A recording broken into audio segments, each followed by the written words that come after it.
for all the information. Huge shout out to everyone at Game Sports making this possible, and shout out to the sponsor Gaia.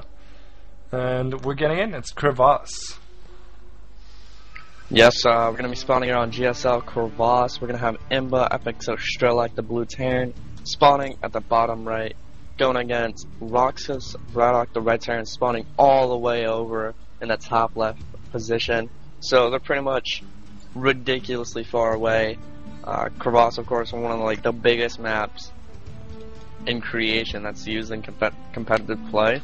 So being spawned cross positions is more than likely probably going to promise a very, very long macro game, which I'm definitely looking forward to. Oh yeah. Last game, they had close by air spawns on Metalopolis, and BratOK pretty much won with his build order over Strelok, who went for a heavy marine play, and then BratOK just dropped with a few Hellions and Marines. They just started roasting everything, so it's kind of more of a build order loss than anything. But this map, I don't think that's going to happen, but we'll have to wait and see what these players decide to do. I want to mention about the middle of the map, that's a huge positioning thing. If you guys caught the TSL games, Cass versus Thorazane, there was a huge, almost racing going on in the middle for the sweet spots. Both players, I mean, there's so much positioning potential, but also counterattack potential, and we'd love to see that with big marine tank combos. This is really where Terran players can shine. Terran is so much about the trade-off that you get by being static or being mobile. Terran has this huge disparity between their units. Marines and dropships very mobile, tanks very static, and seeing that is always such a treat in my opinion. And seeing a player excel at that is just it's just eye candy, nerd eye candy, you know. And so would really look forward to that. As you just said, you see a bit of an offset barracks for Strelok, just a little trickery, but not a big deal. Nothing that's detrimental here. And BratOK just going for the gas. I think he's gonna go factory again, dude. Yeah, Strelok's just gonna open on Reaper, while over in BratOK space, like you were saying, I think he's just gonna go for that factory play again. Looks like he's gonna place it just now. But I actually like this barracks positioning. Once BratOK scouts his opponent's base, he's gonna be like, where's this barracks at? Oh my god, oh my god. And just be completely worried until he actually scouts it. Which could cause a little bit of anxiety, but that Reaper is gonna be rallied to take out that SCV. And then that barracks should be pretty hidden. I mean, just the Reaper coming out is gonna give away what's on it, what's building. But that SCV does go down, the command center goes down. SCV for Strelok about to scout his opponent's base. May not be able to get in though, as there is 3 Marines guarding the ramp. Yep, this is not. Oh, is he gonna get past? No, never mind. Not saying anything. But 3 Marines is a bit of a giveaway. Well, not too much. Actually, not too much. I eat my words. It could be tech, like in game 1. It could also very, very well be a gasless expand, and both of that is gasless expand a bit more popular right now in the metagame. I say that deliberately, but we saw the 1-1-1 from BratOK, so you know. I think Strelok can't be too certain and might have to throw a scan later on here. Yeah, there's no way he's going to be able to get in with the Reapers unless he uses the SCV as a distraction, and not going to try to get in. I really like the Marine positioning. He's keeping it over that cliff so the Reapers can't just hop up, go into his backdoor natural and get around. Just that little bit of Marine positioning, and really the only thing a lot of Marines gives away is the lack of add-on onto the barracks.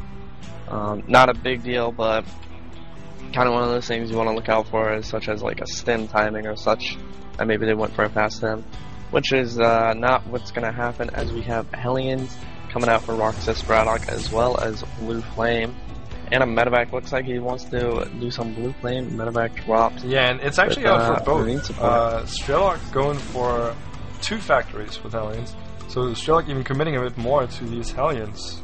But BratOK has a nice little Blue Flame timing, but well, until then, enough Hellions with Blue Flame will be out for our Ukrainian Terran here, and he should be able to defend that drop if he's in position. Yeah, but it's all going to come down to positioning, like you just said. He's going to have a ton of Hellions, so he will be able to defend this. It's just a matter of, will he be able to defend it in time? Yes. I mean, I don't think this will be GG, but these Hellions are going to come over to this natural, maybe roast the 2 or 3 SCVs that will be here. Oh, I like that. And then the Hellions out front, just roasting the Marines, dealing with them quite easily, as the Hellions in the back are now being unloaded. One mule will go down. That's almost out of time anyways, so that's alright. 1 or 2 SCV losses are fine too, but here is the main mineral line, and 2 SCVs go down, and more. Wow, he gets around it, but not with much success. Where are Strelok's Hellions actually going for a counterattack here? Can he do just as much damage as BratOK just did? Yeah, it looks like he is doing quite a bit of damage, but a Viking and a tank are out, so that's going to stop it quite quickly. But really, I mean, 15 to 20, so about 5 SCV lead, or 5 more SCVs in favor of BratOK. Did you just say 15 to 20? Like, it's 15 to 9. 15 to 20 workers killed, excuse me. Oh, okay. So yeah, quite a bit of workers went down, so both of their economies are really far behind, but I feel like even though BratOK killed more workers, he's still going to be a little far behind since his expansion isn't done yet. Well, Strelok's is, so he's going to be able to pump out tons of SCVs quite quickly. Yeah, and he can mule too. That's very. Oh, 2 Hellions sneak past the ramp again, getting 1 or 2 kills here. Actually, there was. Were those the guys from before? No, there were 2 new guys, I think. 2 new Hellions. Yeah, and they were able to pick up another 7 kills, actually, giving a worker kill lead for Strelok. Yeah, it's 12 to 12 now with the expansion advantage for Strelok.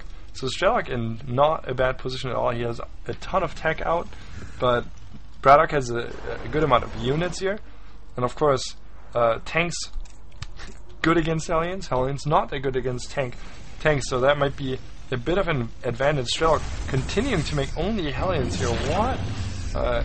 He needs something against those tanks. They do have siege, I do think. So if BratOK can get a position here, might become a bit hard. Is Strelok gonna just make a Banshee here? Very nutty game. Yeah, I'm not so sure why he actually is continuing to make Hellions. He could have. I'm pretty sure he saw the attack moving out, and it's now going to be hitting on the natural Strelok. Tank being lifted up to the high ground. Hellion's going to go down to the low ground, and actually just going to run by. And is he just going to sack his natural here? Yeah, he can lift it if he wants to. He should lift it in time, that is. This is a huge risk to take this counterattack. He's making Cloak and the Banshee right now. If that can come up in time, that can save him the game. I like the idea. Attacking these tanks would just put him behind. He's going to lose the command center, I think. But yeah, he will try to do damage here. Is a tank in the way, though. Great block from BratOK. And with that move, BratOK kind of buys himself a good ticket to the win in this game. Drop from Strelok into the natural of BratOK, and the first Banshee is out for Strelok. Actually, Cloak is going to get done, I think. So this is very weird. Did you see how many kills the Hellions grab? Looked like the entire natural. They're trying to fly back into the main. He needs to go unload them before this medevac goes down. All the SCVs being pulled away, so those Hellions are going to get cleaned up. I really like this by BratOK. He's using supply deficit to block out his natural. 2 Banshees do get out. 1 scan going down. Able to pick off 1 Banshee, but there's still a 2nd Banshee out that he can definitely use. Hellions and Marines too. He needs to pull. Oh my god! Actually, looks like Strelok is cleaning up BratOK here. At what cost, though? Even Harvesters, even a 2 Harvester lead for BratOK, and no 2nd command center for Strelok. So, very, very nutty game. And 1 tank is still alive for BratOK, actually doing some damage here. Loading its 90mm cannons. It's gonna siege up. Gonna do some SCV damage even. I've never seen something like that before. This is ridiculous. Yeah, that is pretty weird. I'm trying to find where the Banshee is at. It seems like I can't actually find it. Here it is, coming back to deal with the tank, as that's really the only thing that can deal with these tanks right now. Tank up to 8 kills. And he's a corporal. And Strelok just doesn't have anything going for him right now. I mean, he's expanding again to the high, like it's at a high yield. The richer minerals, 8 patches here compared to the 6 in the natural in the backyard. But I mean, just tons of units out for BratOK. He has 4 tanks, 3 Vikings, soon to be more. No upgrades, but I mean, what do you think Strelok can do here to close this down a bit? Well, he's going to try and do a little bit of Banshee harass, but with 3 Vikings and any kind of scan, that Banshee will go down. Unless it's like the worst scan ever, but I doubt that's going to happen. Those Vikings are staying on that Banshee. And it may be able to get away if it continues flying. He just trying to juke out BratOK. He flies into a turret. But Hellions are actually making it into the main and trying to do a little bit of damage, but they actually get taken out by a few SCVs. But I think Strelok, the only way he really can come back from this is somehow establish his natural outside his base and then maybe his back natural as well, which he is trying to do, and just try and match BratOK's production, but I think it might be a little too late as BratOK is moving out across the map. BratOK with a good game sense moving out right now, and very good call by you. I think that's absolutely true, that double expand is a risk, but he doesn't have a choice. He needs to take it. If he can get that up without dying, he should be even. Would be pretty nice for him, but BratOK on the move. 3 tanks with siege, few Marines, few Vikings. Very, very low unit game, but yeah, I mean, that's just how you need to play if you need to do it. Good timing scout from Strelok. Sees, is this going to be his demise? He loses some Marines for free. BratOK, that is. Few Hellions out for Strelok, but of course the Vikings out for BratOK, and those just make the game. And I told you, man, tank Viking, it's back in action, and here we see it in a lower scale. A small scale tank Viking war. Just showing that Vikings are even dominant, or very important even in these small numbers. But one thing I really like is that Strelok is continuing to drop. He has a medevac going around the top with a few Hellions in it, so he might be able to do some economic damage. But still, I mean, BratOK is just pumping out of 3 racks right now, 1 factory, 1 starport. He's going to have so much more production than his opponent, Strelok, who's really just pumping out 1 tank at a time. Yeah, and here come the reinforcements now for BratOK. Looks like BratOK will be going for it right now. Siege is up quite slowly. A little Viking war being decided in favor of BratOK, and this is kind of it. I mean, drop even. Hellions in the natural BratOK actually doing a lot of damage, while there's a drop for BratOK in Strelok's natural. So these players are just like in multiple different places at the same time. This expansion up here probably going to go down since Strelok can't actually move to go defend it. Yeah. And those Hellions did get cleaned up, and just another factory going down for BratOK. And the Vikings get cleaned up. He's going for it. He's putting everything into this. He needs to clean out all the tanks. Is he actually going to clean out the tanks? The SCV's coming, and he cleans them out. Let's look at the harvester count. Just a 10 difference. And the other command center for Strelok is still alive. But yeah, BratOK has his 3rd right now, so it's still BratOK's game, I think. But that was a pretty clutch defense, I think. Yeah, that was a pretty good defense. He pulled all his SCVs and just went for it. What he really needed to do. I completely agree with that opinion, or that move. But BratOK is just moving out across the map with more bio, going for more tanks, getting a 3rd factory even. He is just rallying right now. He's just gonna, this is when it starts to get really, really tough on Strelok. Why, it's gonna be tough is because of the lack of production. He's seriously producing 1 Viking and 1 tank at the same time, and that's nothing more. And a few Hellions occasionally. But I like how he's staying in this. He's still fighting for his win here, and he has a tank advantage. It's actually unbelievable, but he does have a tank advantage. Drop in the main though from BratOK, and in the backyard. Excuse me. And this is probably going to get cleaned up by SCVs. I don't know. The thing is though, any damage that BratOK did, that Strelok did with his drops back there, was like long-term economic, and he really needs to make sure that he gets the short-term damage done here. Hallion's actually cleaning out the Marauders, and Vikings helping with that.